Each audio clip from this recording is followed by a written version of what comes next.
Sickos Club. Sickos Club. Yeah. Hey, come here. You like pro wrestling? We got a little something for you. Two fans, 3,000 miles away. We each been watching for more than 30 years. Celebrating the art form, the action, the homoeroticism. We ain't rating matches. We ain't analyzing stories. We ain't experts. We just sit down, shut up, and mark out! Hello, everybody. This is Blade Goddamn Daily, and you're listening to another episode of Sit Down, Shut Up, Mark Out. It's a pro wrestling podcast about pro wrestling. And once again, the most hosted host of this show, aside from Joshi G, BooksAndBodyslams is joining me. Books, how the hell are you doing? I'm great. Yeah, I've been mid-migraine, so also don't mind my Pedialyte. Hey, we're drinking Pedialyte. We're fucking doing the deal. We're got my blue lens glasses on. Yeah, I just have my glasses on, which are blue light protective, but I also need them to see. Yeah, these are to see and to, which my headphones with the glasses are going to cause more of a migraine, but I get it. I get it. That's the things we do for the audience at home. Those are the things that we put ourselves through. We're like fucking athletes if athletes just sat down and talked. Sure. Okay. Thanks, Books. I appreciate that. We got so much to discuss. Oh, was that not enthusiastic? Yes. Yes. There we go. Yes. There we go. I like that. I'm going to cut the first one out in post. Okay. Yeah. Go with the second one. Let's just, before we get started, let's just communally. I'll be nice. Okay. Let's put our hands in. I got my nice hat on. We're going to, yeah, right. Well, let's put our hands in and let's give it up to Uncle Don. Thank you, Don Callis, for creating this wonderful moment for all of us to be here. Books, I felt like you could have joined in, maybe. Why would I chant for Don Callis? I am his number one hater. Mm-hmm. But I mean, underneath that hate, there's some kind of love, I think, right? No. Huh. He knows exactly when I stopped loving him. So it's not humorous then. It's not like a humorous hate. It's a legit hate. It's like visceral hate. You're like, Don Callis was detained going through the border yesterday, and I find that great. Yes. Wow.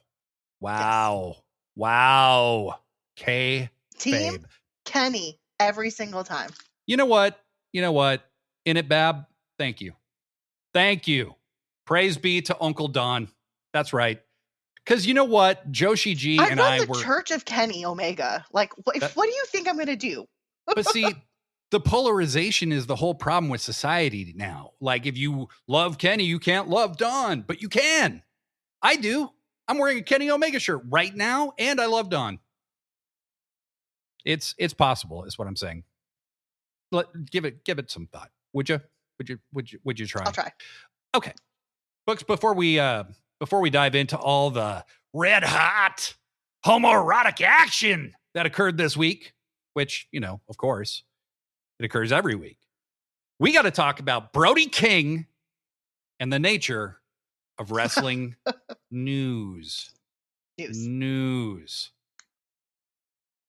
It's very important to understand something about wrestling news. It's all conjecture for the most part. Okay. There are some good people out there doing some good work. Okay. But yesterday, it was reported by Dave Meltzer the night before on Wednesday night that Brody King was kept off of HBO Max. So that WBD wouldn't be punished by the Trump administration for people chanting "fuck guys." And Books, I gotta say, this one got me thinking. Like, it's kind of plausible only because we've seen all these corporations like bend the knee and open up wide and come on, daddy. That's how they treat Trump, because they have mergers and acquisitions and all this shit. It seemed almost plausible, right? Like almost. It could have happened. But as it turns out, as reported by Andrew Zarian, who I've always found to be very on it when it comes to HBO related stuff. And quick question: doesn't he also work with Dave Meltzer? He does, yeah. As last I checked, I found that very funny. he hosts a show on Sundays, as I recall. He does the Observer radio show on Sundays. Yes. So basically, he corrected that. He said that's not true. And then Sean Ross Sapp followed shortly after and said it was adamantly, vehemently denied. And then WBD issues a statement that says it was like the most emphatic thing I've ever seen them say about anything relating to AEW is like, we absolutely did not do that. Brody King's on TV on Saturday. Right. He had to travel, and it's just not true, as it turns out. Yeah. And and I were talking. I called it. And I got blocked from someone. Because, on Blue Sky, you can see when someone blocks you if you have the bot thing. And I was like, I want to know how you feel now about this. Well, and you got to think, like, you guys are covering a simulated sport, okay? Literally, they can change anything that they want to whenever they want to. Yeah. So whatever you're told could have been on the table, or it could be total bullshit. Okay. A lot of these sources are probably second, third, or fourth hand, right? And that was my guess at what happened. Someone heard something. Yeah. Made an assumption why Brody wasn't on TV because of what they heard and ran with it, as opposed to Brody King was already at the airport. So I saw a bunch of people reacting to this like it was fact immediately. And I got to be honest, and I have always treasured this man's work, okay? Dave Meltzer has kind of been embarrassed on the breaking news front a bunch of times, or he should be. A few times now. Yeah. The last couple of years, because he's gotten several things wrong. And this appears to be another one of those things. So I love Dave as like a historian, somebody who can offer some historical perspective. But I'm not sure the breaking news game is Dave's game anymore. It's not, because he's not a journalist. Sean Ross is a legitimate journalist, right? He works to confirm sources. He works to get multiple confirmations before posting something. That is what a journalist does. Dave Meltzer is a wrestling personality. Yeah. Well, and go ahead. I'm sorry. I was going to say, and that's kind of just what he does. And I don't hate Meltzer, but I do take his news with a grain of salt. And then when Cultaholic is also pushing it off as fact, then I definitely take it with a grain of salt. There are a lot of aggregators out there who just share whatever somebody said and try to get a bunch of clicks on their little fucking banner ads that litter their goddamn websites. A lot of the wrestling news industrial complex is bullshit. And it traffics in bullshit because it doesn't matter if it's true, because it's a simulated sport that the mainstream typically doesn't pay much attention to. However, with that said, Brody King is somebody that last week, almost half the show was about Brody King and the attention those fuck ice chants generated. But Brody is starting to generate like a main event level buzz that that feels palpable. We'll talk about it later, but Kenny Omega called out his name on Dynamite. Huge pop. Huge pop. The fans were already hungry for him to get something more. And now the fans are chomping at the bit. And it's honestly if their plan was just to insert some doubt into the outcome of Grand Slam Australia, job well done. Yeah, job well done. Because there's a slight part of me who thinks Brody King can win. But then I'm looking at the Will Ospreay stuff and going, MJF is realistically winning. Because they're obviously going to set up MJF versus Ospreay for Wembley. But I'm like, oh, there is a slight chance he swerves quickly, puts it on Brody, and then has MJF beat him again.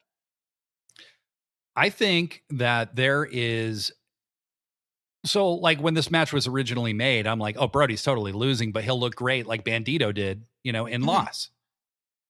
And now that there is that doubt in my mind, like, if of all of the matches, there's two, and we'll get into this at the end, but there's two matches where I feel like a title change is possible.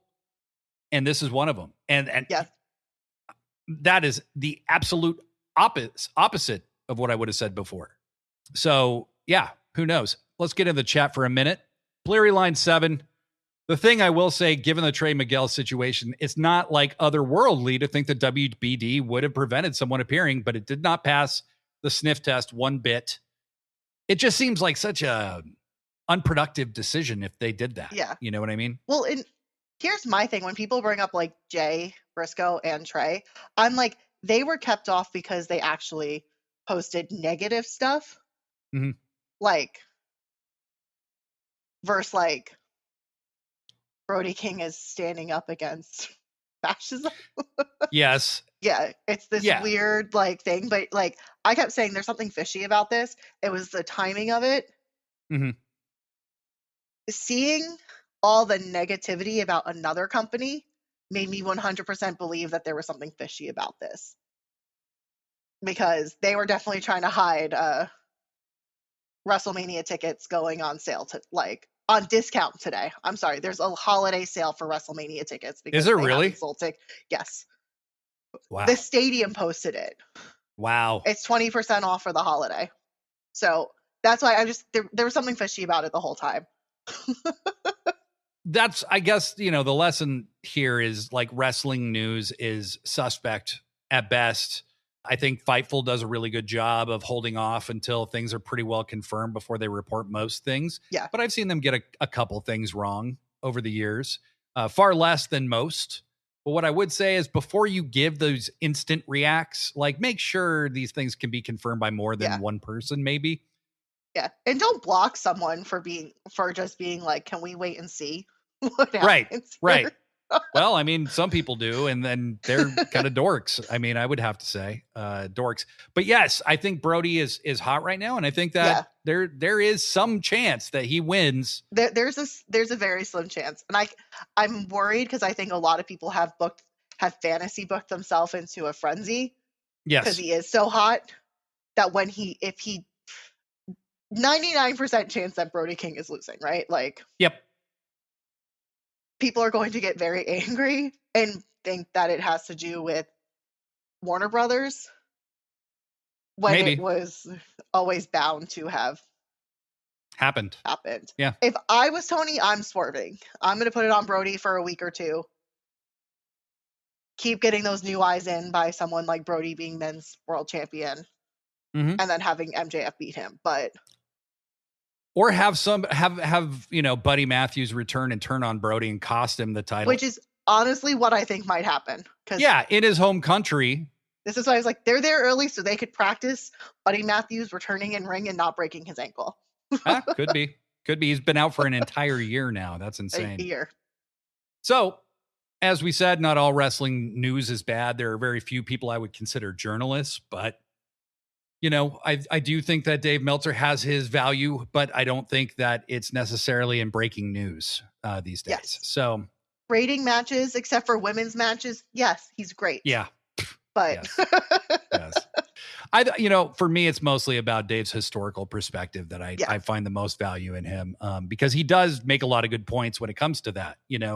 Like, for instance, when he talked about being number 2 in the wrestling business is like being number 30 somewhere else. Is like number 1 is the only thing people like will feat, at the top.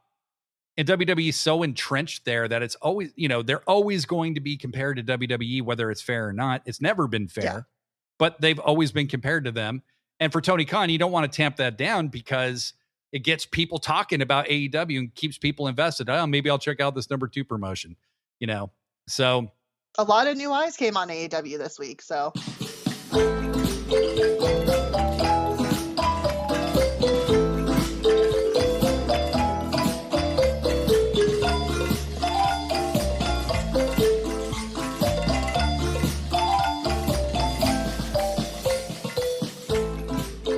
Well, Well, we gotta keep moving, but lots of good stuff going on with Brody King. I'm very happy for him. But we had one Dynamite, 2 title changes this week. Crazy.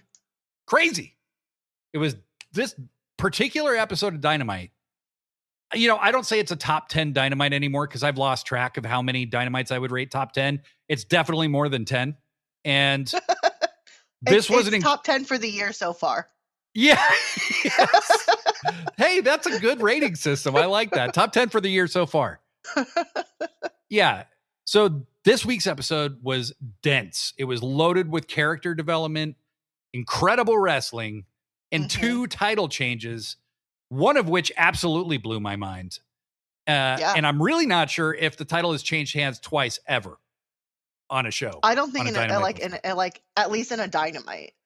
Yeah. Definitely like on a pay-per-view, but like within like a weekly show. Yeah. I don't think we rarely get title changes on like Dynamite or Collision. So this was shocking. Yeah. Yeah.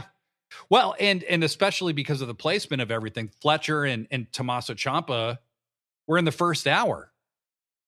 You know, It was kind of set up like, how could they do a title change then? Like, why would they do that? When the main event was announced as being Thekla and Stat, I had it like, that's interesting. That feels like something. I had a feeling when it was the main event. Yes. But let's talk about that match. And let's talk more importantly about the rise of Thekla. I just want to remind everybody, she has been in AEW since last summer. Okay. Like she showed up, I think in June or May. Yeah. It was right after Jamie Hayter faced Mercedes. And so Jamie was hurt. Thekla shows up, takes her out of action with a single punch for months, but whatever. And Thekla, since that time, has been running roughshod over AEW in a way that very few can claim. You know, I don't think there's many people who've shown up who weren't given, you know, it's not like she was held back by any means, but she wasn't given like the mega push right out the gate. I would say she was booked pretty strong. So, you know, I remember on this podcast, Joshi G and I last year were talking all about how excited we were that Thekla was coming to AEW, that she could be, you know, we thought she could be a big star. I did not think it would be this quick, though. I didn't think it would be this quick either. No. I for sure thought there were other women in line first. Yes. So it was the best surprise because new blood is needed in the scene. So it made me very happy. Yeah. And I first at least left the prospect that maybe something could happen when the announcers kept talking about the Babes of Wrath already being en route to Australia. Yeah. You know, it's like, so you keep... I kind of gave it away. You're kind of talking about Stats alone, you know? So that gave me some doubts. Stat announced it would be a strap match on Collision. And I thought that, honestly, she would probably win this match. And then maybe Thekla would get one more match in a cage or something at Revolution. And I still think that match could happen because the Sisters of Sin interrupted the match and basically gave Thekla the title. But I do have a point to make about this. I think this is a great development for Thekla and for Chris Statlander. Stat had a very respectable reign. She was champion for nearly 5 months. She beat Toni Storm and Mercedes clean as a whistle. She beat Toni Storm twice. But the Cosmic Killer gimmick, as much as I like it, seemed to kind of be like a work in progress a little bit. And I think that's harder to do when you're the champion as well. You know what I mean? No, agreed. She'll almost certainly be champion again. You know, your first title reign, Ric Flair's first title reign, he's, you know, the guy who won the belt 16 times officially. His first title reign, nobody cared about that. Like it's nothing in the long scope of his career. So Stat's going to win the belt probably more than once. They might wrestle again at Revolution and Stat might win it back for all I know. And I would love to see I joked the other day online. I was like, I want Tony to have quicker title reigns, switch titles quicker, and then I get mad when he does it. But I do think with the amount of talent AEW has right now and the amount of over talent, he needs to start switching titles quickly. And there's nothing wrong with it going from Stat to Thekla, back to Stat, and then to someone else. Mm-hmm. It actually kind of like makes it a little bit more fun. Yeah. Well, and we're going to talk about kind of the change in philosophy it seems like AEW's made with the titles, because there's a lot to say about that, actually. And I think that we're going to see another example of it here in just a minute, but I think Tekla's earned this all the way. Her matches are super physical. She's got an infectious charisma that she just jumps through the screen at you, you know? And she instinctively holds herself like a star at all times. I think, I knew Tony Khan was high on her. I could tell. But I didn't even think it was like world title right now. High, right away. Yeah. And what if you're a stat simp or you're a stat fan or whatever, and you were bummed, like, I get it. I do. Because I'm a big Statlander fan as well. But she won like a heel. She's had tons of help winning her matches. And she has no problem doing that. She very rarely wins cleanly. Like, she sure as hell didn't win this match cleanly. When was the last time we had it? Was it Mariah May was the last heel women's world champion? Mm-hmm. Yep. Yeah, it's time for a little bit of gotta mix it up. Like, what's the word I'm thinking of? Shenanigans in the women's world title scene. So let's have some fun with it. Yeah, and look, what do titles exist for? They exist to help people advance their characters and their story, right?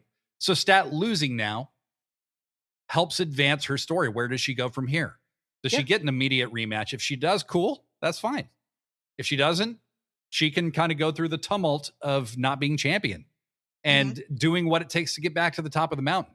And then you've got a bunch of other viable contenders for it as well. There's somebody who's not on the show right now who I think when they come back is definitely going after the world title. I think that's almost a given, but maybe as a babyface, and that would be Mercedes Moné. Oh, yeah. Well, I was like, who? Like, oh, Mercedes. Yeah, Mercedes, yes. Yeah, and it's going to be interesting to see how this affects her relationship with Willow. Mm-hmm. Or if it does. Or if it does, because like obviously that's could be an interesting development. I really don't want to see that friendship. We just got them back. I don't want that to happen. Right. So that's exactly how I feel. I don't think you can pivot to that so soon after they just kind of reunited, So like the match itself was fantastic. It was, it wouldn't even be a question of what the best match on this show was, except Tommaso Ciampa and Kyle Fletcher had a mini movie of a match. And we'll talk about that in just a minute. Both these women took insane bumps. I thought Thekla used the strap in innovative, interesting ways when she was on top of the stairs and Stat was like trying to pull her off the stairs and she jumped backwards off the stairs and yanked Statlander into him when Stat got busted open. Like, how would somebody who's so much smaller than you be effective in a strap match? And I thought Thekla really thought that through. Both women delivered massively. Stat does a huge blade job in this match. It's great. I knew as soon as she was hiding behind the stairs, it's like, oh, she's coming up with blood. Yeah, especially after her comment earlier in the week. I was like, oh, she's gonna bleed. Yes.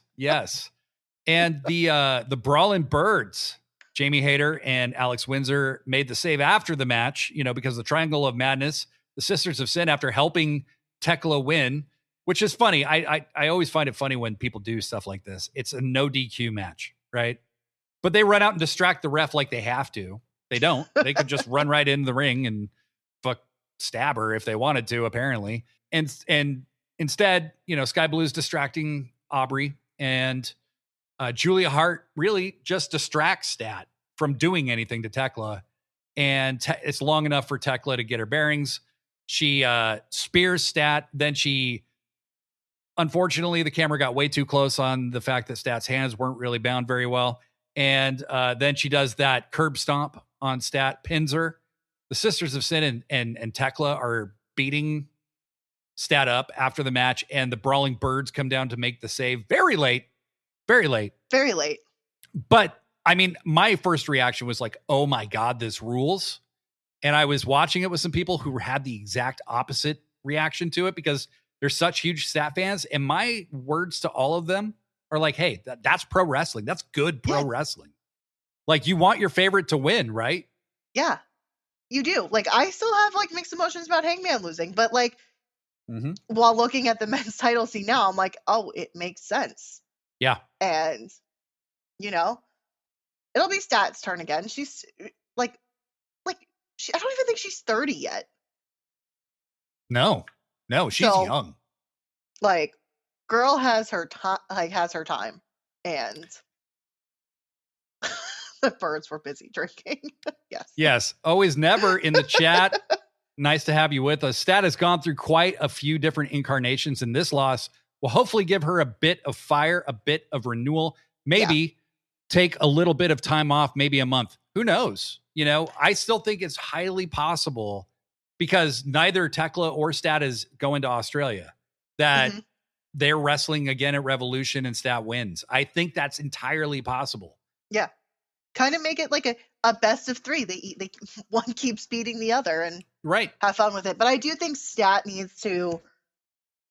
I like the Cosmic Killer. I think she needs to focus on like what she wants that gimmick to be, and in particular, having this gonna like her gear drives me nuts because it gives different vibes, and I'm like, she's changing it all the time. Yeah. Yeah. Can we just focus on reining it in? Like, pick your look, lady. Pick your look, Stat. As we talk about the rise of Thekla, who I think, again, like fantastic wrestler. She can slot in wherever you need her. Super useful piece. She has been legitimized, you know, with Tony and Mercedes and Chris as like on that level. It feels like the women's division almost kind of reset historically when Tony kind of became that like 2-year champion. It feels like the women's division almost like kind of it's not, you know, like Nyla Rose still a valid champion, Rio, you know, Hikaru Shida, all those people still great champions, but this division is so much stronger than it used to be. And I think Tony kind of reigning supreme, followed by Stat, you know, her giving the rub to Stat was a big fucking deal, like big deal. And Stat gave the rub to Thekla in this match. And I think it was very unselfish and very cool. And you know, it gave her outs too. So, all right. But from the rise of Thekla, we must talk about the fall of Tommaso Ciampa. 11 days, Books. 11 days. Yeah. I'm going to go back to my earlier comment. I would love quicker title changes, but sometimes they're too quick. But unlike, I see the overarching narrative of where this is going. So I'm not going to complain because I see where it's going. The guy entered AEW and won the title in his first match, okay? Yes. Also as a babyface. Yeah, exactly. Is that Tommaso Ciampa? No. Is that Tommaso Ciampa? Sorry, that's actually the real pronunciation, Ciampa. Is that the guy that you know so well from 2018-ish NXT? No, it's not. His name's Psycho Killer. He's not supposed to be shaking people's fucking hands. You don't have someone named Psycho Killer as a babyface. I'm sorry. And you have to do something to turn them into a Psycho Killer. Have them lose. Yeah, not for very long. You can't have them be just a, hey, I'm just so happy to be an AEW kind of guy. You know, you can't do that. He really has been on fire in the ring since he came. You know, that first match where he took the belt off Briscoe, and then he had a great defense against Claudio and Roddy on Collision this last Saturday. When Kyle Fletcher called him out, though, and said this Wednesday, I was like, oh, shit. Like, they're about to go to Australia. Okay? Fletcher is Australian. He's getting a God push right now. Like, come on, you know? But even with all of that said, their match, like I said, it was a mini movie. It was absolutely incredible. It was like a 1-match pay-per-view, like unbelievable. And I did see some people online say there were a few too many kickouts, and I can agree that sometimes AEW could probably do with a few less, but not in this match. Like, I thought this was stunning in its entirety. It was just incredible. It was cinema. It was cinema. Don't tell Jey Uso we said that. Don't tell him. Because he has, Yeet, which he stole from somebody else, and cinema are apparently trademarked by the Bloodline. But in the end, Kyle Fletcher wins clean with a brain buster. I think this is a classic Dynamite match. It could go down as one of the greatest Dynamite matches. It's that good. At least of this year. Yeah. Yes, exactly. It's one of the classic Dynamite matches of this year. Yes. But, in the end, Fletcher wins with the brainbuster, and great fucking match. Ciampa doesn't look weak by any means. He kicked out of the brainbuster once. And I love that they show that Ciampa is on the outside, just like beside himself. Almost like he's going a little psycho. Right. He looked very disappointed, did he not? And then he posted on social media afterwards, like, only 11 days. I was only champion for 11 days. He's like, I'm not going to make excuses. I'm going to get, I'm going to come back and kick some ass, basically. I think that's it's almost like it's storytelling. And I had never seen storytelling before because AEW doesn't do that. So we don't know what storytelling is. So I mean, but this felt like it, whatever storytelling is. It looked like what I read in my books. So it seemed like storytelling. I don't know. You're trying to make me jealous because you know how to read. I see what you're doing. I see what you're doing. It's not going to work, Bucks. It's not going to work. I love your literacy. After that, Ciampa's on the outside looking distraught. Fletcher's in the middle of the ring looking very happy. Totally clean finish. Surprise, surprise for a Don Callis family member. Right. Don stayed out of it. Stayed all the way out of it. Because Don raised a good kid. You know what I mean? Like, look at him now. Anyway. I'll give him credit for that, all right? All right? There's my one nice thing I said about Don, All he had to do was stab Will Ospreay in the back of the head with a screwdriver. And look at him now, I mean, Don showed everybody Kenny was how Don showed people the way. You know what I mean? Fletcher's in the middle of the ring, looking pretty happy. He's about to get interviewed for some reason. And then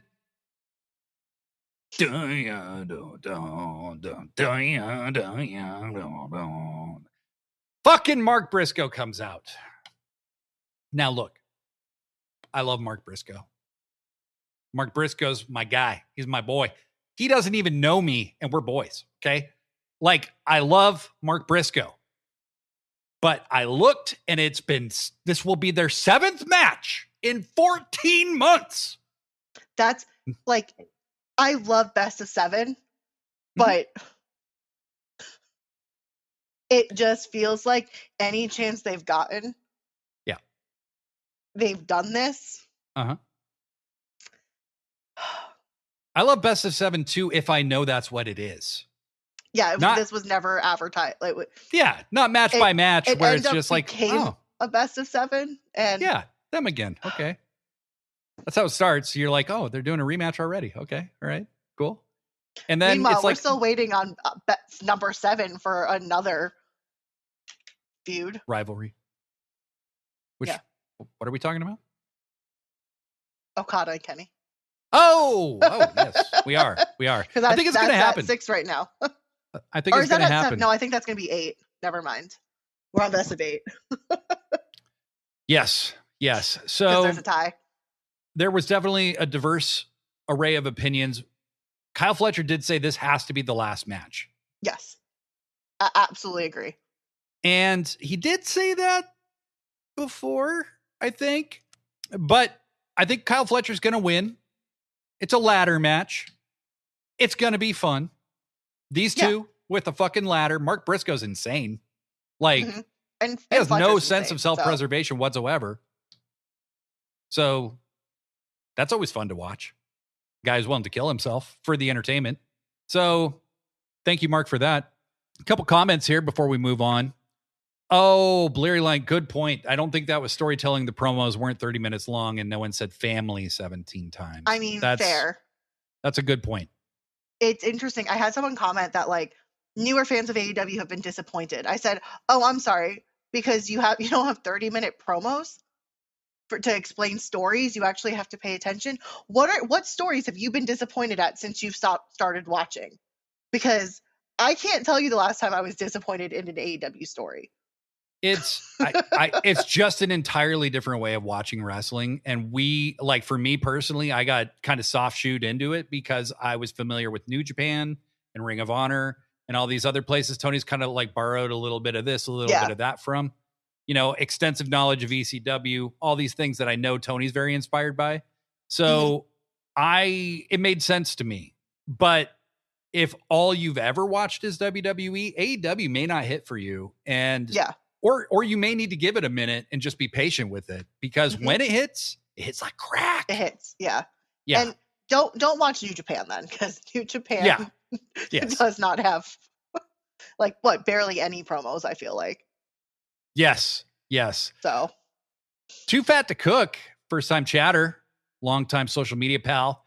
Need Mick Foley to join after June and revamp Mark. Ooh, that would be. Ooh, I originally had him with Darby, but now I'm like, no, Mark and Mick will make that would an insane kind of tag team.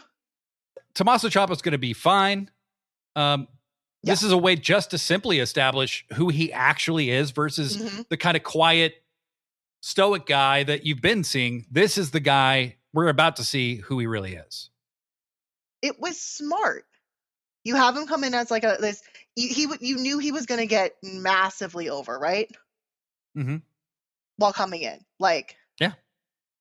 especially because it was like he left the other company and was in AEW like a day later. So he was just going to get massively over. What a great way to have him come in as a babyface and then quickly become his actual wrestling character. That first entrance of his, iconic. Oh, it was so good. Well, we had a great comment here. I'm going to put it back on the screen. The Mark and Mick connection has a ring to it. But please, Mick, do not do a flare and get back in the ring. Mick has said that he's been told he absolutely under no circumstances can wrestle again. He wanted to, and he had to pull out because he said that there's no way he can physically endure a match. Shocking, I know. But, Books, you were talking about this. Shorter title reigns, right? Yes. I've seen some people kind of freaking out. It seems particular to Blue Sky about AEW hot-shotting the belts around lately, and I just couldn't disagree with that more. After 6 years of AEW just striving to make everybody have like a really intense title reign, they got to mix it up. You have to. Yeah, one thing I wanted to remind people of is the NWA World Heavyweight title from like 1950 to like 1990 was probably the most prestigious world title in the business, right?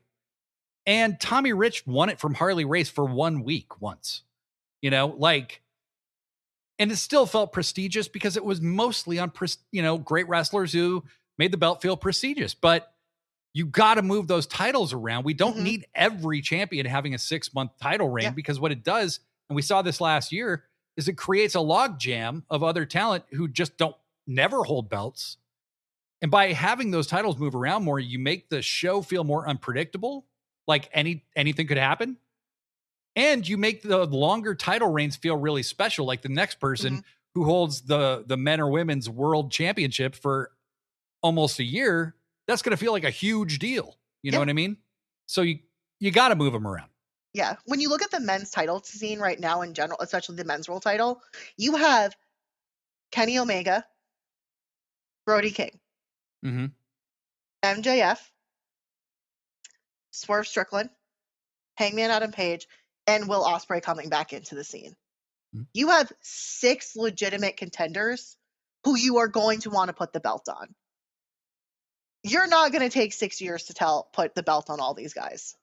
You're going to cycle it through. And that's really okay, here's my booking. Ospreay wins it from MJF at Revolution. Swerve takes it from Will Ospreay. Mm-hmm. Hangman takes it from Swerve. Kenny takes it from Hangman.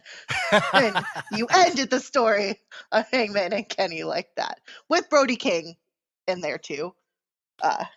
Because I'm still going to pretend my 1% of Brody King is going to win tomorrow. Look, Brody is a legit main event guy if you just push a little bit on that. You know, they've been letting him cut more promos, you know, and they're believable. We're also seeing a lot of little clips of Will Ospreay talking about when he returns. Mm-hmm. I don't think they'd be running those if there was no chance of him coming back tomorrow. Tomorrow in Australia. Wow. Where else would you bring him? I think it's going to be too long of a tease to Revolution. Revolution is still over a month away. Mm-hmm. Mm-hmm. Yep. They just let when I return. Like they repeated it a lot. Yeah. I think the best title stories AEW has actually told my favorites have been Darby Allin with the TNT title and Orange Cassidy with the international title. And it was because they kind of were similar. Darby was never champion for very long, but he defended the belt constantly until his body just gave out. And they kind of did that same thing with Orange, where it was like, he's an incredible wrestler, but he's getting more and more injured the more he defends the title. And he keeps winning for a while, but eventually you wear out. And I think, if anything, this thing with Ciampa is kind of like, it is hard to be a defending champion of any title in this company because anything can happen because you got to be at your absolute best. And Fletcher was just a little better in that match. Yeah. You know? So I wish this was, I wish that, you know, champion eventually wearing down thing. You could do that with every champion, you know, like it should be part of the way the announcers discuss, you know, your viability. Kaylee Metz in the chat says Revolution is going to be incredible. I was there in LA when he was announced as All Elite so I would lose my ever-loving mind if he came out at Revolution. Kind of makes sense, doesn't it? Kind of makes sense. Yes, it does. Yes, it does. There were some people, Blurry Line 7, there were some people who left AEW or became dissatisfied in AEW because for a time they were kind of obsessed with every champion having a 6-month plus title reign and they missed out. And I think that's totally true. In the modern age, it's hard to consistently have a 6-month champion. Yeah. You know? And look at how many people were annoyed with Jon Moxley. Yep. Like I love Timeless Tony Storm to death, but it was long. There were at least a few times where I thought she could have lost that belt before she did. You know, if I knew ahead of time she's going to lose it to Stat, I would have kept my mouth shut. But like, I wanted Athena to beat her. I wanted Mercedes to beat her. You know, like it wasn't because I don't like Tony. It's just like, hey, there's other people here. You know. So that shorter title reigns, not the worst thing. Now, when we come back, this might be your main event, Books, because we're talking about Kenny Omega and Swerve Strickland fighting each other, touching each other, shirtless.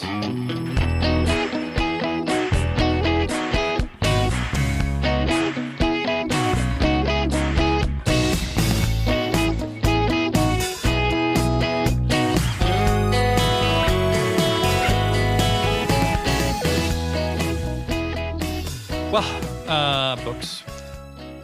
Time for my Why Choose novel. Yes. Yeah, exactly. like, right. AEW literally gave us fanfic on Dynamite this week. Insane. I go on threads during this thing and it's just so many people like, oh my God, this is so hot. You're like, just, you know, thirst emotes.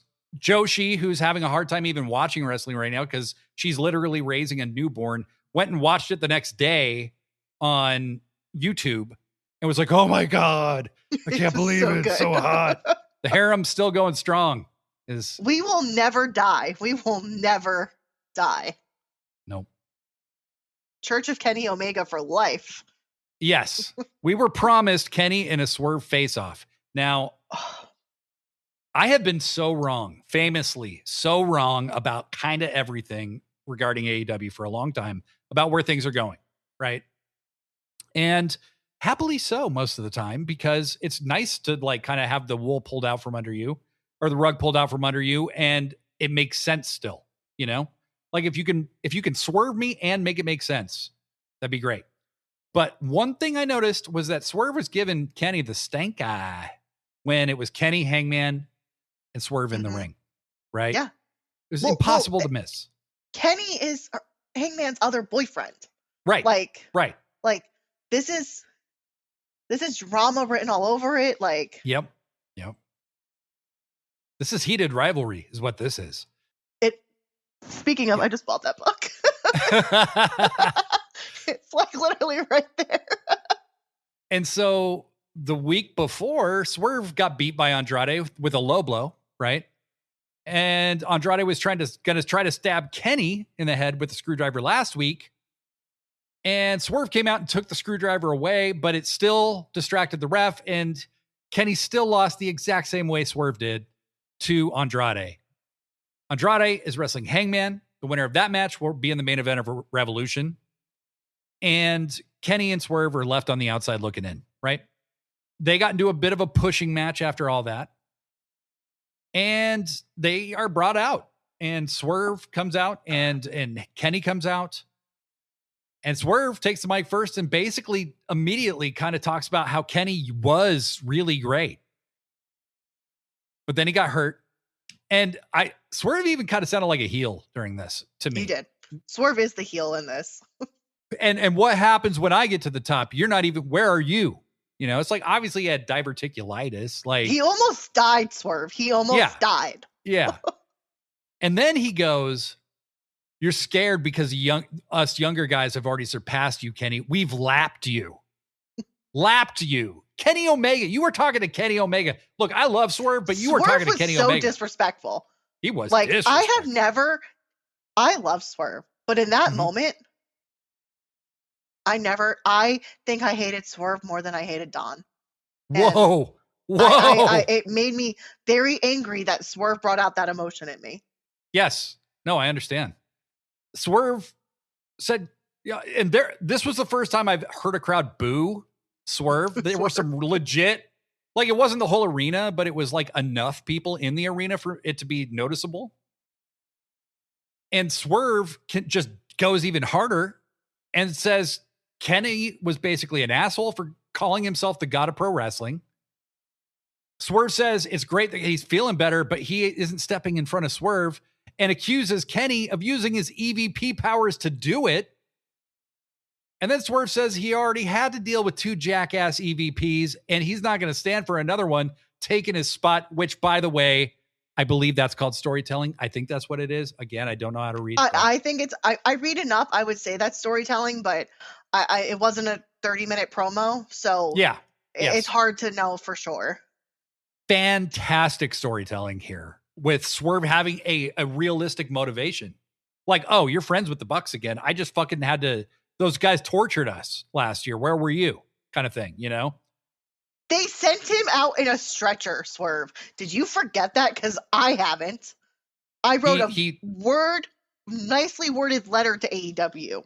A nicely worded letter. It was not nice. Blurry Line 7 says Swerve is an EVP. He won it. I don't think that's the rules they agreed to. Will literally said, no one knows what happened in that match. They changed it so many times. Will just said, you don't want me being an EVP. I'm too dumb for that. And Swerve was like, he's right. You don't. But yeah, so that was great layered storytelling from Swerve there. I thought that was so awesome. You know, these two have been plotting this story for a while.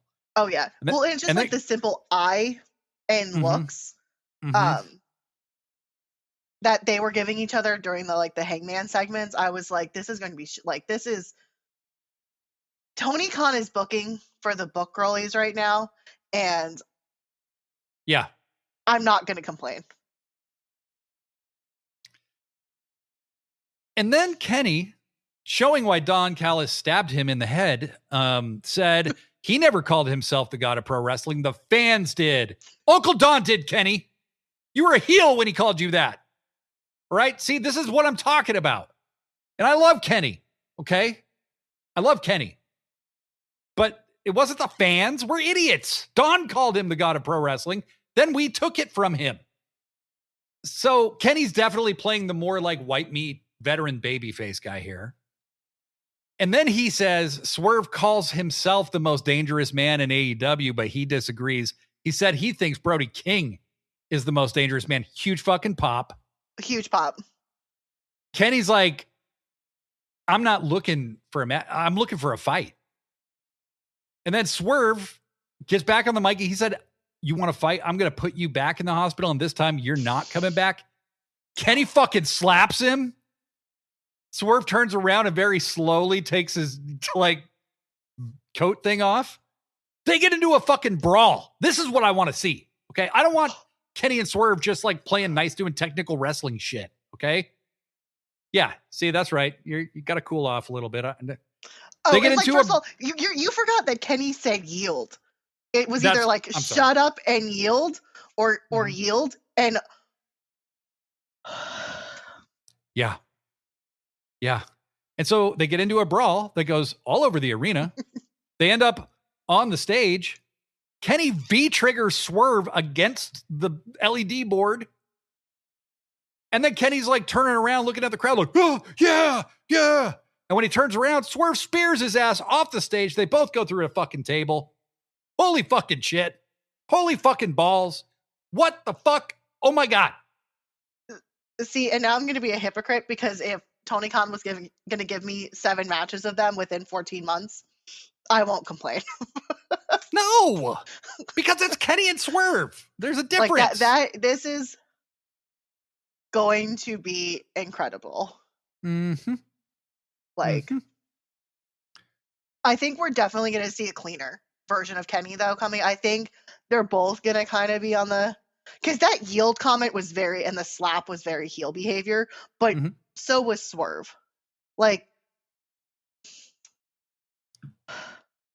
Listen. The best babyface versus babyface stuff you can do is when both guys go into the gray with each other, and it's very personal.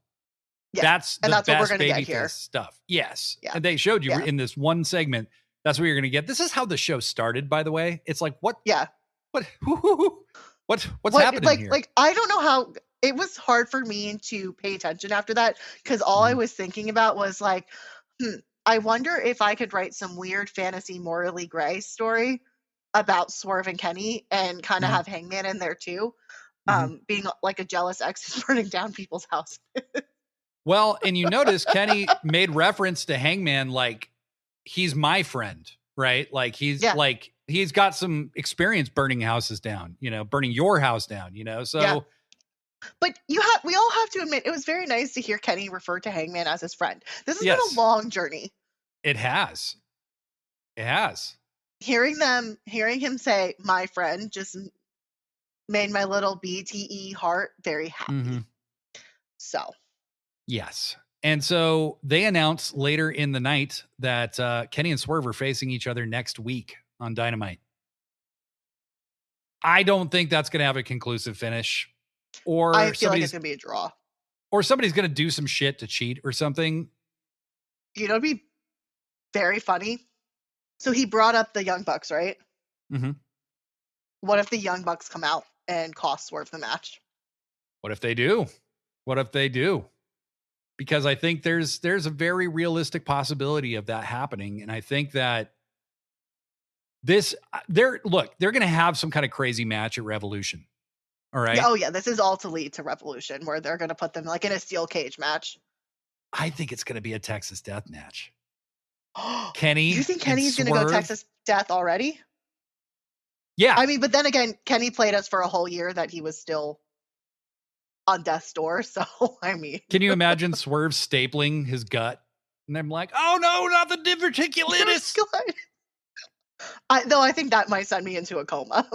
Yes. Nobody actually knows how diverticulitis works on the commentary team. Or Don Callis also does not know how diverticulitis. Your guts exploded. All right. Well, moving on. Let's talk about the AEW women's tag division. Oh, yes. And the Brawling Birds. Yes. So Jamie Hayter and Alex Windsor are officially a team. The promos they've run for them have been absolutely outstanding.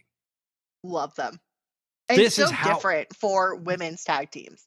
totally Like, it felt so different. And I was like, yes. Mm-hmm. This is how you build a new team as a full-time tag team. Okay. We know they're over the top, that they like to drink together. They're kind of rude. They love to they love to give each other shit, and they love to beat people up together. Like, there's a kind of a almost like Sheamus, Drew McIntyre quality to it that I could see. But cooler because it's Jamie Hayter and Alex Windsor. In a lot of ways, I would say this is actually more than AEW's done to even build some of the men's tag teams. Mm-hmm. And so I hope they learn from this, because we don't just know who each one of these people are. We know how they interact together, and we know kind of what they're motivated by. Mm-hmm. And so the minute they start wrestling for the tag division, they're one of the top teams, you know, and that's really cool. And I've seen some rumors that the Inspiration, formerly the Iconics, are coming to AEW just as they go to Australia, coincidentally. Oh, are they? There's a rumor that the Inspiration... Well, I heard the rumor. I didn't know they were in Australia. No, I don't know that they are. I don't know that they are. But I'm saying AEW is going to Australia. Yeah. They're both Australian. Oh. That wouldn't surprise me. No, and Tony has kind of hinted that more women signings are coming. Mm-hmm. Mm-hmm. Dakota Kai dropped something too today. Yeah, Charlie. Her new name is Charlie. She'll always be Dakota Kai. So. Yeah, so that makes for a perfect debut. Oh yeah, because if they showed up in Australia, that would be pretty incredible. And I think having a veteran tag team in that new division would be so helpful for the long term of the women's tag. So yes, because obviously the plan is not to keep Willow in the tag division forever. You know, the Tony Storm is not going to stay in the tag division forever. And we got a little more to discuss about that. It may not be very long at all, in fact. So there's a sense of the tag division is being kind of firmed up, which I really, really like. And the Brawling Birds are going to be an awesome part of it. I love Windsor and Hayter together. It seems like they're buddies in real life. And I think that's super, super cool. Kaylee with a great observation. Willow needs to give up one of those belts. I don't think they're going to hold the tag belts for very long. I don't think they are either. And we'll get to that in predictions, because I have part of my prediction has to do with who I think was originally supposed to win the women's tag. Yes. Inabab says, particularly enjoyed the Brawling Birds promo. The EastEnders reference popped me as a Brit. If you know, you know. I do not know, but I know you. I'm going to trust you. And that's good enough for me. I also hit my hand on my microphone and it kind of hurt. Speaking of tag teams, we knew the Bucks would be facing the Rascals in a triple threat tag. But the third team was just called a wild card. And there were some very misleading graphics showing somebody, a ghost who looked kind of like Zack Sabre Jr. We were all talking about in the Discord. One of the silhouettes looked a little like Zack. And we were positing that maybe it's Christian and Copeland, because ultimately they got to fight FTR, right? Yeah. I mean, I think they're taking the titles off FTR, but I'm just waiting. Not at Revolution, apparently, because it was Private Party, which really did blow my mind, because I'm like, where the fuck did these guys go? Like, they've been gone for a year. Yeah. So I guessed Private Party, because what was it, earlier Wednesday? Yeah, earlier Wednesday, that report came out where, I think it was from Frightful, that they were like, the Private Party is going to be seen in AEW before they ever go to WWE. And I was like, oh my God, it's Private Party. It's definitely Private Party. Like, there was literally a report. I'm like 99% sure that they reported something. And listen, if they did play and try to get a better good for them. Clearly, we learned the grass isn't always greener, so I think they made the right choice. I don't know. I mean, AEW released a new private party shirt this week, but I thought it was interesting because Quinn. Oh, I meant that they've re-signed, but they were saying that they're going to be in AEW. There was whatever the report was that they're going to be in AEW, not WWE. I think I worded that funny. Okay. Well, because I believe it was Blurryline, my friend Blurryline over here said it was kind of unclear what the ultimate outcome was going to be, but that they still wanted to make use of them while they were under contract. So I didn't know if they had re-signed or not. I'm going to assume they re-signed. Tony Khan doesn't really put people. They did put out a new private party shirt right after Dynamite. I think they're back for good. I think they're going to be an important part of the tag division if they are back, because I don't think Private Party is the kind of team that needs to win the tag titles. They've already won them once. They had a very nothing reign with them, which is too bad. But I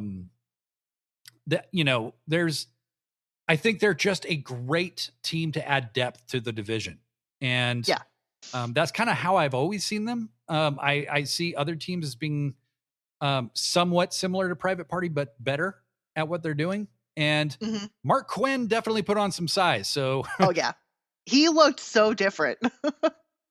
Yeah, they are either eyeing a WWE contract or they were. And so we'll see. But it was good to see him back. And like I said, it deepens the roster. I think that's great. And, and like I said, they took the pin. So hard to know where they go from here, but it'll be very interesting. Any more thoughts on Private Party books? Just a quick Google. It looks like they're still under contract. So yes. Okay. I'm going to assume that means that. Tony fucking extended Ricky Starks and then didn't put him on TV for a year. Well, that was because Ricky Starks kept denying creative. Well, there was pettiness, and I have that on good authority. Yes. So just some quick hits real quick before we get into Grand Slam and some predictions. Clark Connors continues to appear on AEW TV with and without Gabe Kidd. So he was with the Death Riders, this week, which I thought was very interesting and probably a pretty big sign. I don't think he's going to be a dual contract guy if he's joining AEW. I think he's probably just joining AEW. Is that your read? Honestly, so my read is that we're going to actually see more dual contracts because no one's going to want to be in the United States full time. Well, certainly I don't think a lot of the Japanese talent are going to be crazy to come to America right now. I mean, Jesus and Christ. I'm honestly not. I think we're going to see less from CMLL as well, which very possibly. Very possibly. But I think we'll see more dual contracts because they don't want to be full time here. Yeah. Yes. And just a random thought I had was I feel like dual contracts are great for talent, especially if they are with something like a CMLL or New Japan, because AEW will pay. We know they pay significantly more. Yeah. So what a great way to kind of get extra money. The dual contracts make perfect sense because it keeps the companies that they're partners with in business, basically, and keeps WWE from rating their talent and just showering money on a given talent, and AEW still can use that talent. Yeah. And so, if the money's there, I them revealing that Hechicero and what's his Masquerade Dorada and Persephone. Yeah, they're all under dual contract. I think that's great. Yeah. I would have Persephone take the belt off Athena is what I would do. That's just me, though. Same. Yep. Or Willow. She is the TBS champion currently. So let's not give her 3 belts, okay? Let's get 1 or 2 of those off her first. Well, I meant Kaylee says, push, have her, yes. Dual contracts are what is going to push the industry forward. I totally agree. Agree. I totally agree. I think it's such a cool and innovative concept that, Konosuke Takeshita was kind of the test for it, and there's some interesting shit coming up with Konosuke Takeshita. Let me tell you, the guy who won the most outstanding wrestler award beat out my boy Bandito for the most outstanding wrestler award from the Wrestling Observer today. Tony Khan wins Booker of the Year. Dynamite wins Show of the Year for the 7th year in a row. So that's they're saying WWE's so hot right now, but Dynamite's still the best show, even when it was at its lowest. Yeah. A couple years ago, so that's pretty funny. I did want to give a quick shout out to the awesome parking lot brawl on Collision between Eddie Ortiz and the Rascals had with Big Bill, Brian Keith, and the Grizzled Young Vets. Super fun match. Those guys just bumped like fucking maniacs. I'm loving the Rascals. Yeah. There are some people who really hate the stoner gimmick. I don't. I think it's funny. They literally did a spot in the match where they smoked out in a car and somebody got high. Brian Keith got stuck in the car and got high. So it's giving early Best Friends vibes. Yeah, it's fun, but man, they can go. And boy, when they get thrown around, they bump like holy shit. I'm really excited to see the Rascals in Private Party because you have the Shot Crew and the Stoner Crew, and this is they can do some really funny storytelling here and just go for it. Just go outrageous with it. Yep. Yeah, and it's not like AEW has a ton of that, so it's nice to have something that breaks it up a little bit, which I really like. And I'm really enjoying the Rascals. I think they're great. I like this comment here from Blurry Line 7. By the way, I'm being corrected privately that it's called hotboxing, which yes, it is. Okay, I know what hotboxing is, but I haven't smoked weed for 12 years, so give me a break. All right. In a Bab, Brawling Birds pub-based chat hit people with bottles and feature over-the-top London accents throughout. Book it, TK. Yes. Yes. Yeah. But this match was so fucking cool. It was so much fun. Eddie, just so entertaining. I'm loving him with Ortiz. I love seeing Ortiz back on TV. That dude is in such great shape. Holy shit. That dude turned his entire fitness around. The person privately messaging me about hotboxing just called me grandpa. So thank you. Thank you. Thank you. Thank you. Yes, I'm old. They still had hotboxing back in my day. Okay. All right. So in other news, Roderick Strong finally did something. Thank God.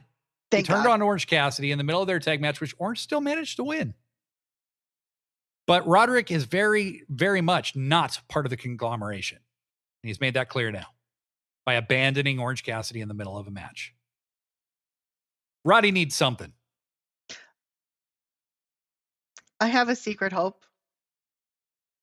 And that's that it means that a certain nerd who plays video games named Chugs is secretly healed. It might be returning. Yeah, we can hope. I mean, we could certainly hope. Hope in one hand, and you know the rest. Let me live in my delusional world, okay? Just let me have it. Finally, last bit of news. Mina Shirakawa got an unexpected haircut. And Wheeler Yuta basically has to get his head shaved, right? It's there's no other choice. Them cutting Mina's kind of sometimes wrestling is too obvious. And this is one of those times where we know who's going to win. I feel like we know who's going to win. This is a perfect and funny way to get rid of the mop that is Yuta. And it's time. And then Blurry Line says Buzzcut Marina is going to be an absolute killer. Now, here's the thing. Have they made that clear? Is it just the person who takes the pin? I think it's just the person who takes the pin. Yeah. So the segment is Tony Storm comes out after the Death Riders match, or I don't remember when exactly it was on the show, but Tony comes out. Yeah, it's Orange Cassidy's in the ring after he manages to pin Daniel Garcia. And basically says, Wheeler Yuta, you're an annoying little shit. And then says, essentially like, we're going to kick your ass or I'm going to look fucking beautiful bald. Like, fuck you either way. And then Yuta comes out with Marina. And then they like have company and they're like, bring her out. And they bring out Mina Shirakawa. They grab a big clump of hair and they just cut it right off. And then Mina later on social media, on Instagram, says, this is fucking bullshit. Now, a lot of things could happen here. Mm-hmm. We already know that Mina is a little apprehensive about Orange Cassidy and Tony, right? Yeah. She was calling Tony her husband. Yeah. I mean, with all due respect, like, I get it. Like, Tony's all of a sudden making this twosome into a threesome. Makes sense. Thruple. Yeah. And Tony is a bit flighty. I mean, she was all about Mina, and then all of a sudden, like, now Orange she's just all about Orange. Well, she was all about Mariah, and then Mina came in. Are we going to start turning this around on Tony? It would be a very funny. I mean, given the Hollywood Scarlet thing she's going for, it could be very funny. Yes. So I'm like, are they going to break up the Timeless Love Bombs already? Because I love the Timeless Love Bombs. I do too, but a little like, because I think Tony Khan needs to get better at booking non-women's title matches. Yeah. A Mina and Tony feud. Yeah. With no titles would be perfect to get more TV time because they're both so beloved. That's true. So. And I have seen Mina do some psycho shit before, and she's legit scary when she wants to be. So. I mean, her best friend was Mariah May. Like, we know what Mariah May was capable of. So. Yeah. Like. was capable of. I'm not sure what she's capable of anymore. Poor girl retired so early in her career. Yeah. She might as well have. Honestly, that would have been better than what she's actually doing, which is anyway.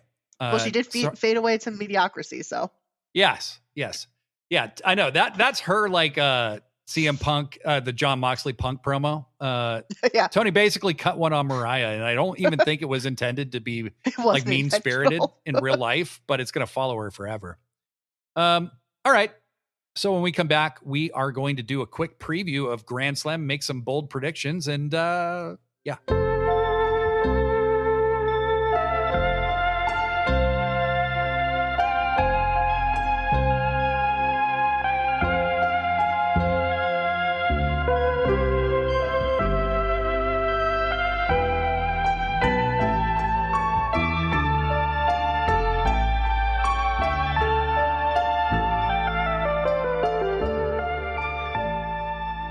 All right, everybody, we're back, and we're talking AEW Grand Slam Australia. Now, I do want to let the listeners know that aren't on the stream that Professor Degree, myself, and our first-time guest, Dads, a.k.a. Ads, a.k.a. Big Ads, a.k.a. Guy from Australia, is going to be joining us live from Australia to talk about AEW Grand Slam Australia. Sicko, definitely. And then we are going to be taping another episode of The Hard Way immediately after, where we review the Survivor Series Showdown card from 1991. So tune in on Monday to hear our Grand Slam Australia Sit Down The Hard Way review of that. But Books, let's get into it. Yes. This is a fucking pay-per-view of a card. It is. Like, for free. This is way bigger than the card they had last year. Mm-hmm. Like, Tony and Mariah was huge, but like, other than that, was kind of it. Yeah. But We start with that mixed tornado tag match. Loser gets their head shaved. I thought it was the person who takes the pin. I'm not sure if it's both or if it's just one. But yeah, Marina could definitely shave her head and be totally fine. Yeah. And I mean that in all the ways you can mean that. Wheeler Yuta definitely has to get his head shaved. So I was joking that because of his beard and his hair, we could make an exception. Yeah. And that if he shaves both, Marina doesn't have to have her head shaved. Can you tell I want the hair gone from Wheeler? Yuta. I mean, kind of everybody wants the hair gone from Yuta. I mean, he looks like a schmuck.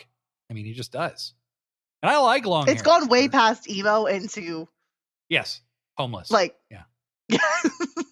Houseless. It's just not a good look. Yes. Houseless. It's not a good look.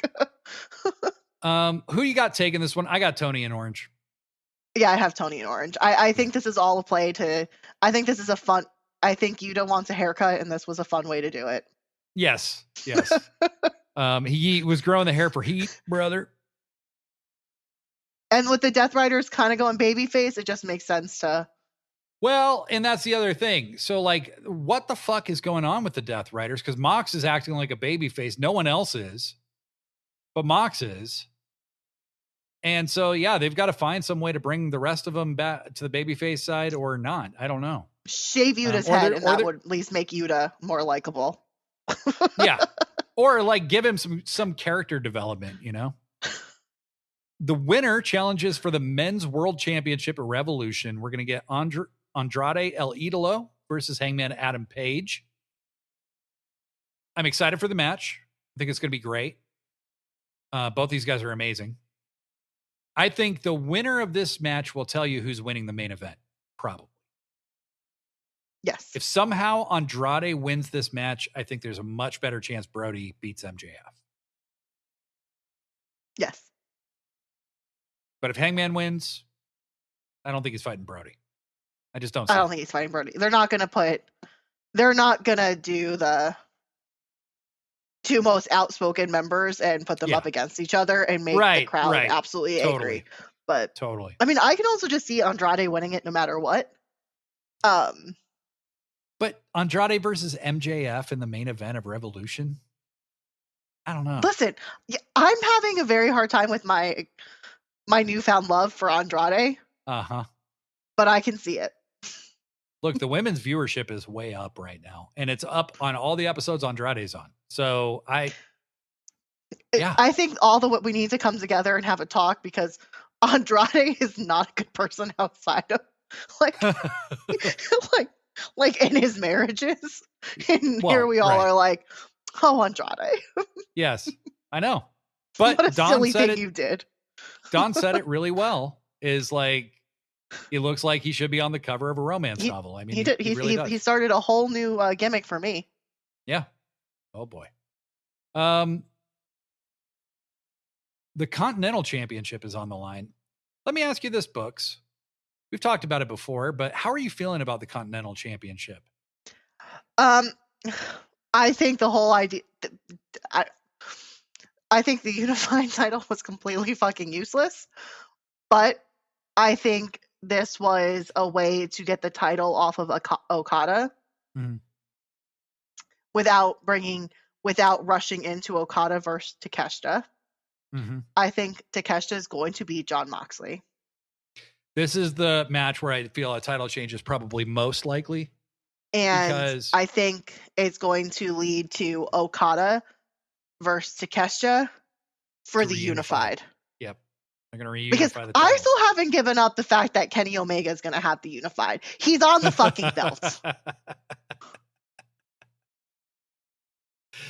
I'm liking. So I'm not going to give up on this. Like, no, I also think putting they're treating a unified like a men's world, and until they're ready to put the men's world on Kenny,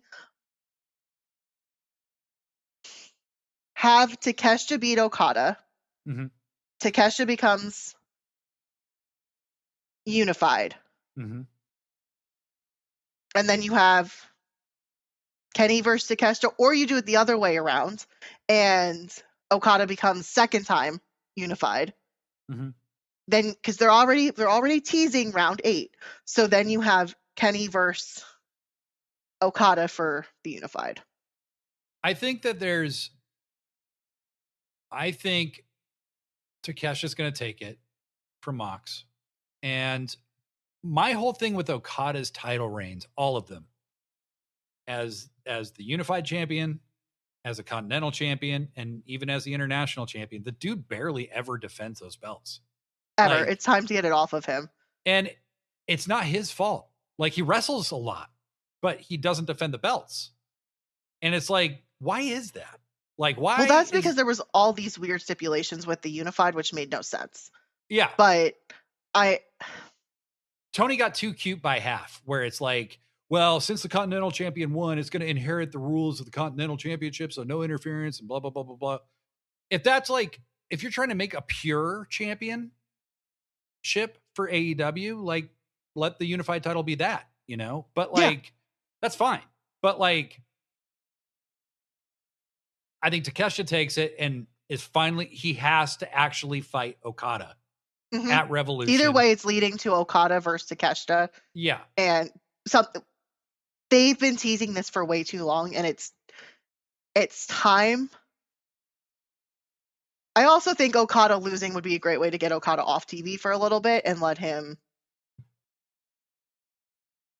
Well, I think and he hasn't been back since his match with Tanahashi, so I don't think, right? Have we seen him? He's just appeared on the show to talk to Fletcher. That's it. But I think with him, the story is there. They need more story with him and Takeshita. They need some actual things to happen now, because this feud has been literally teased for, I feel like a year. All Out. Like, they fought each other and Mascara Dorada in that triple threat match, and that was in September. So it's going to be March. It's time. So it's time. So yeah, I think Takeshita versus Okada for the unified is at Revolution is a real possibility. And maybe does Kyle Fletcher make a big decision in that match? Yeah, I think Fletcher and Takesha are leaving the family. I think they're leaving the family. They don't need that. Would devastate the family though.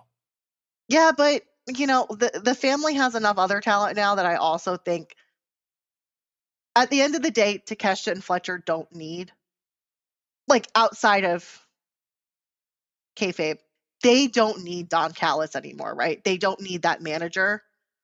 They're stars by themselves. Yeah. So this is a great way to have them leave the family. And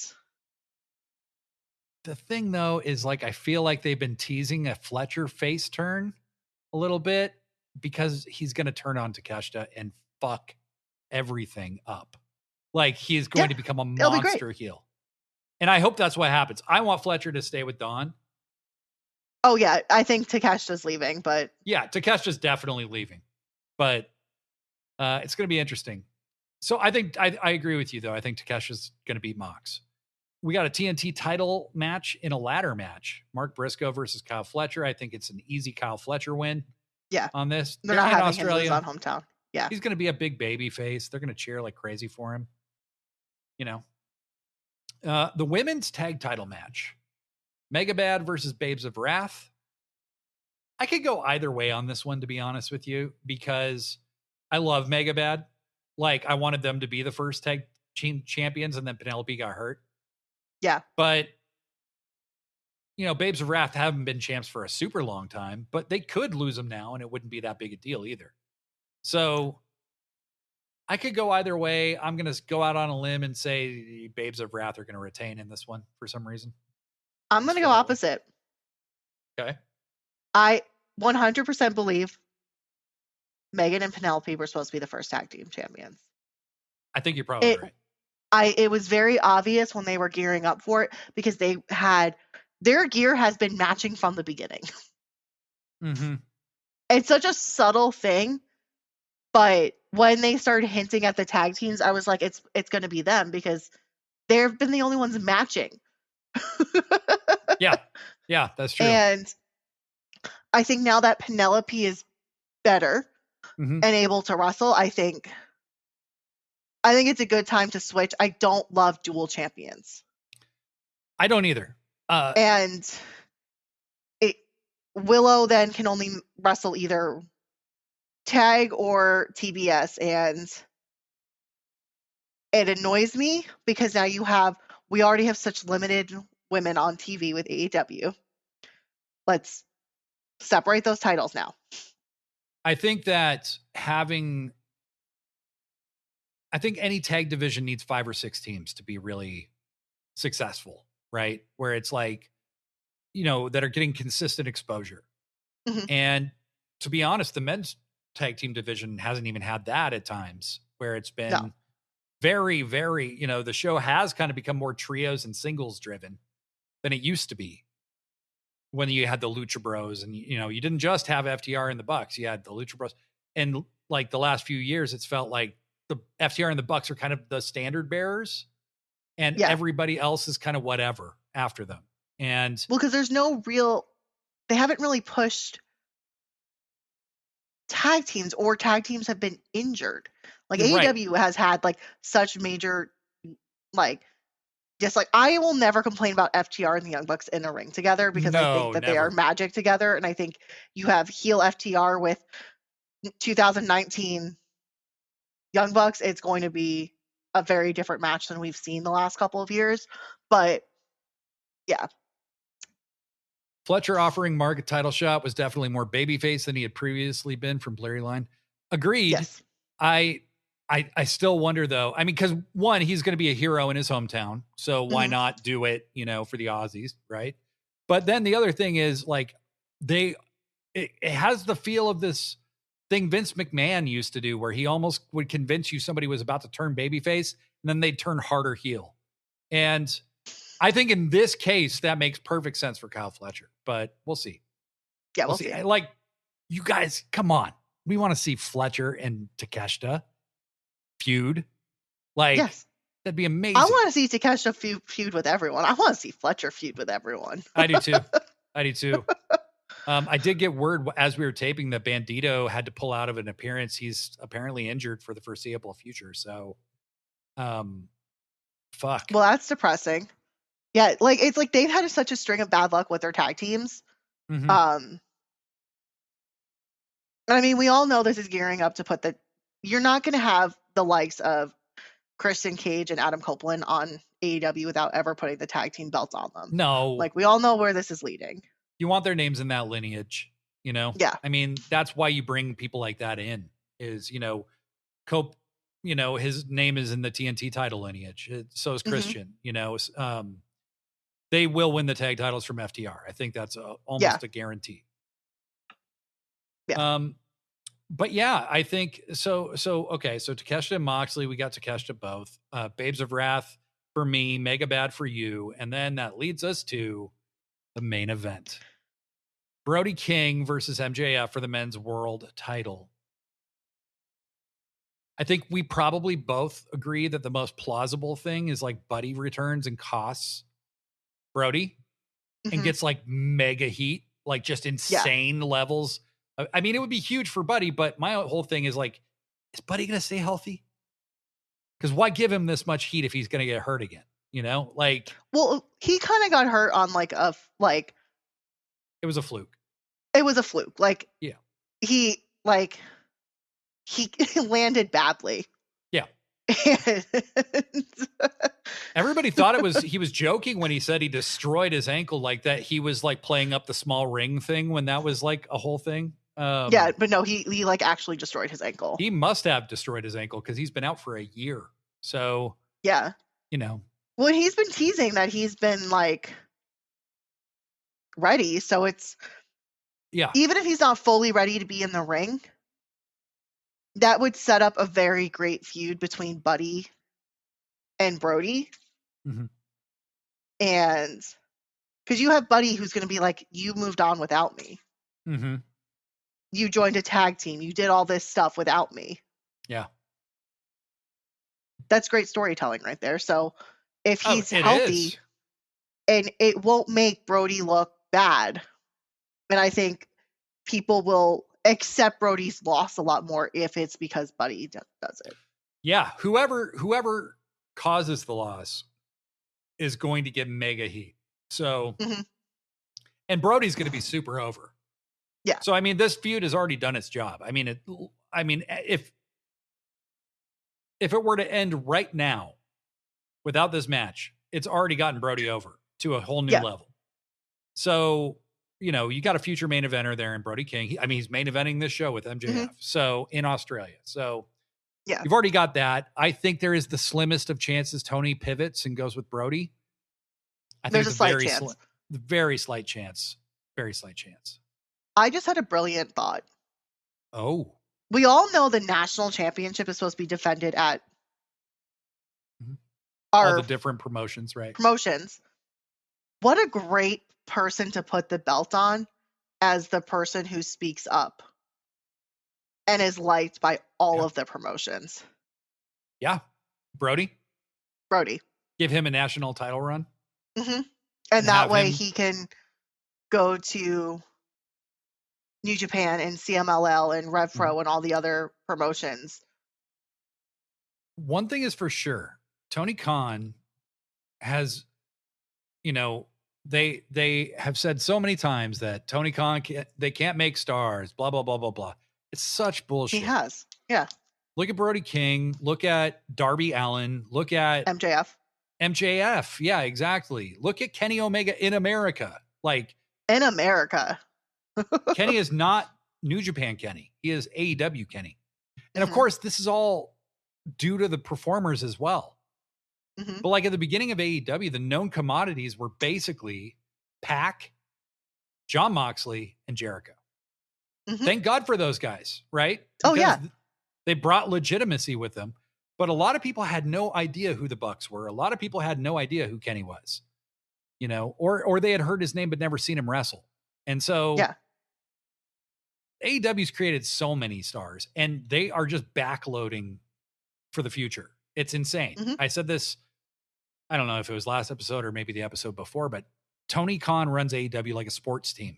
He's always scouting. He's always got his ear to the ground, trying to figure out who the hot new young prospects are. He's got Billy Starks. He's got Nick Wayne, you know, Nick Wayne's like 22.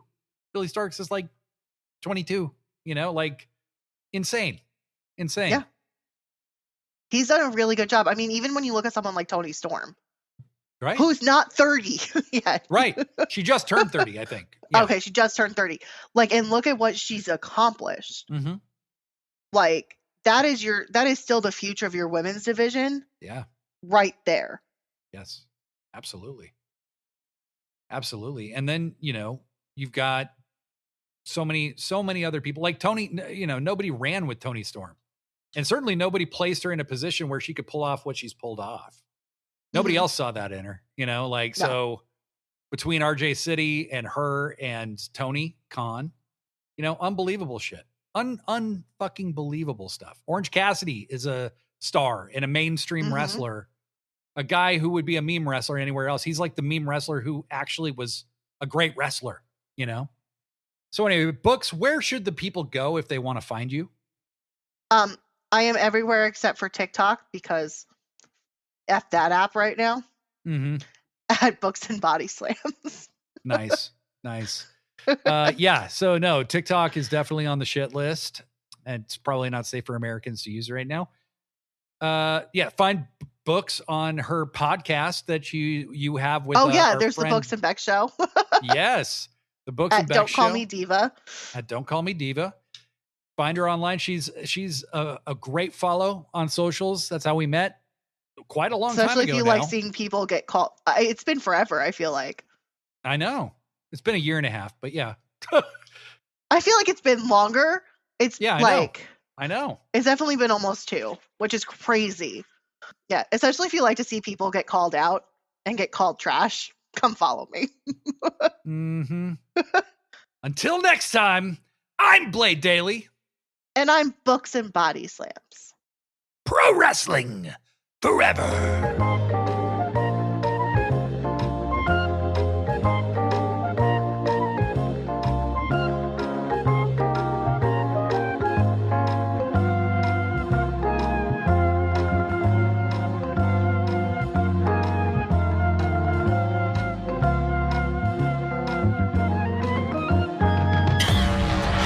Sickos Club.